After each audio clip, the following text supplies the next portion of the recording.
আমরা অমুকের আদর্শের সৈনিক, আমরা অমুকের আদর্শের সৈনিক বলে যারা চিৎকার মারে, তাদের বোঝা দরকার আপনি যে নেতার পেছনে ঘোরেন সেই নেতা জীবনেও মদ খায় নাই, এ ব্যাপারে কি আপনি নিশ্চিত? ওই নেতা জীবনেও মিথ্যা কথা বলে নাই, এ ব্যাপারে কি আপনি নিশ্চিত? ওই নেতা জীবনেও ওয়াদা খেলাপ করে নাই, এ ব্যাপারে কি আপনি নিশ্চিত?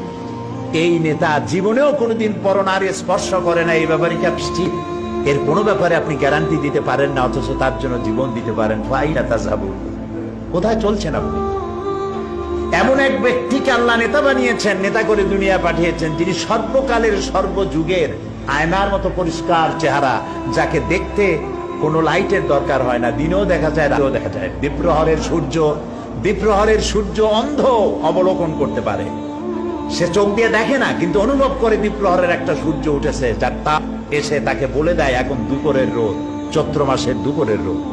সুতরাং নবী করিম সাল্লাল্লাহু আলাইহি ওয়াসাল্লামের চরিত্র ছিল আকাশের সূর্যের মতো দীপ্তমান, গোটা বিশ্বের মানুষের কাছে উজ্জ্বল, যার জন্ম থেকে শুরু করে মৃত্যু পর্যন্ত এমন একটা দিক নাই, বিভাগ নাই যা সাহাবায়ে কেরাম সংরক্ষণ করেন নাই। জীবনের সবকিছু লিপিবদ্ধ হয়েছে। আপনি কোন নেতা পাবেন এমন বলেন, একজন নেতার নাম বলেন যার লেখাপড়া জন্ম, লেখাপড়া মৃত্যু, আর জীবনে রাজনৈতিক কয়েকটা বক্তৃতা, এছাড়া আপনি কি জানেন? আর বইতেই বা কি লেখা আছে?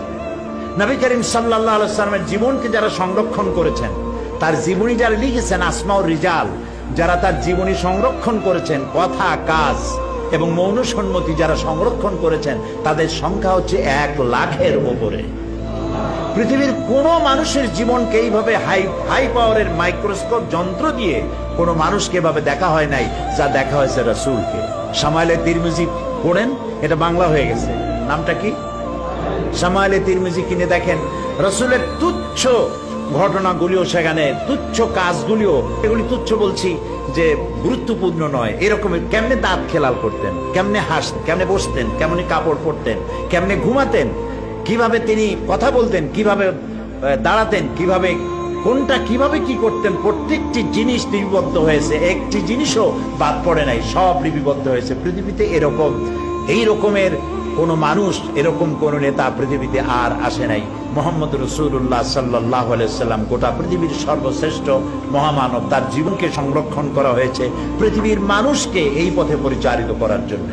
তিনি ছিলেন গোটা বিশ্ববাসীর জন্য রহমত, তাই তিনি তার আচরণে মানুষ মুগ্ধ হয়েছে।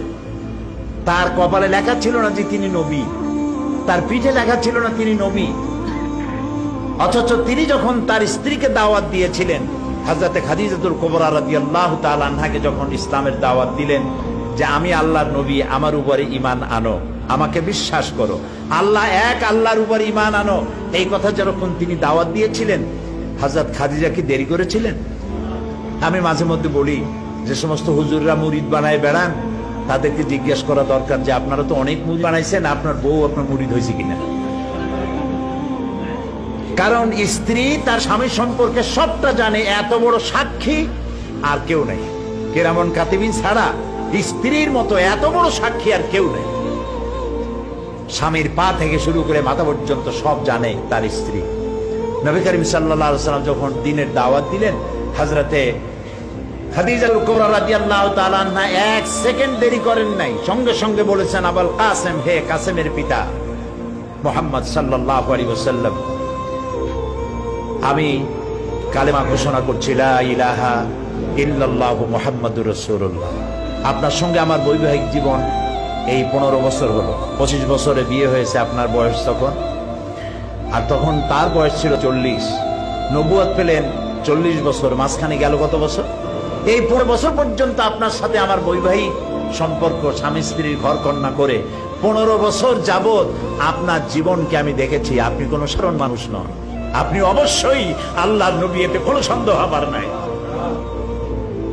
তো নবী করিম সাল্লাল্লাহু আলাইহি ওয়াসাল্লাম, আল্লাহ তাআলা বলেছেন, ফাবিমা রাহমাত মিনাল্লাহি লিনতা লাহুম ওয়ালাউ কুনতা ফাদ্দাল গালিজাল কলবি লানফাদ্দু মিন হাওলিক। হে রাসূল, আল্লাহ আপনার প্রতি করুণা করেছেন এই যে আল্লাহ আপনার দিলটাকে নরম বানিয়ে দিয়েছেন, তাই যারাই আপনার কাছে আসে তারা আপনার সাথে সেটে যায়। যদি আপনি কঠোর মনা হতেন তাহলে যারা কাছে এসেছিল এরা সব ছিটকে পড়ত। মোহব্বত দিয়ে করেছেন। ছোট্ট ছোট্ট বাচ্চা ছেলেপেলেগুলি খেলা ছেড়ে দিয়ে রসুল যাচ্ছেন, খেলা ছেড়ে দিয়ে দৌড়ে রসুলের কাছে চলে যেত। রসুল্লাহ জিজ্ঞেস করতেন তাদেরকে, কেমন আছো, কি অবস্থায় আছো, খেলাধুলা কেমন চলছে জিজ্ঞেস করতেন। এভাবে একটা ছেলেকে তিনি বেশ ভালোবাসতেন, প্রায় তাকে ডাকতেন, দেখতেন। পরপর 3 দিন পর্যন্ত ছেলেটাকে দেখা গেল না।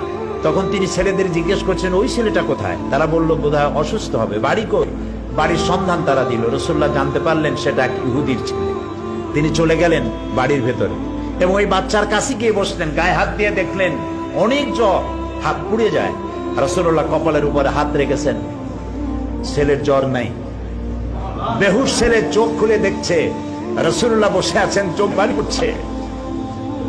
এই বাচ্চা বড় হয়ে যখন যৌবন প্রাপ্ত হয়েছে, বাচ্চা পড়েছে লা ইলাহা ইল্লাল্লাহু মুহাম্মাদুর রাসূলুল্লাহ।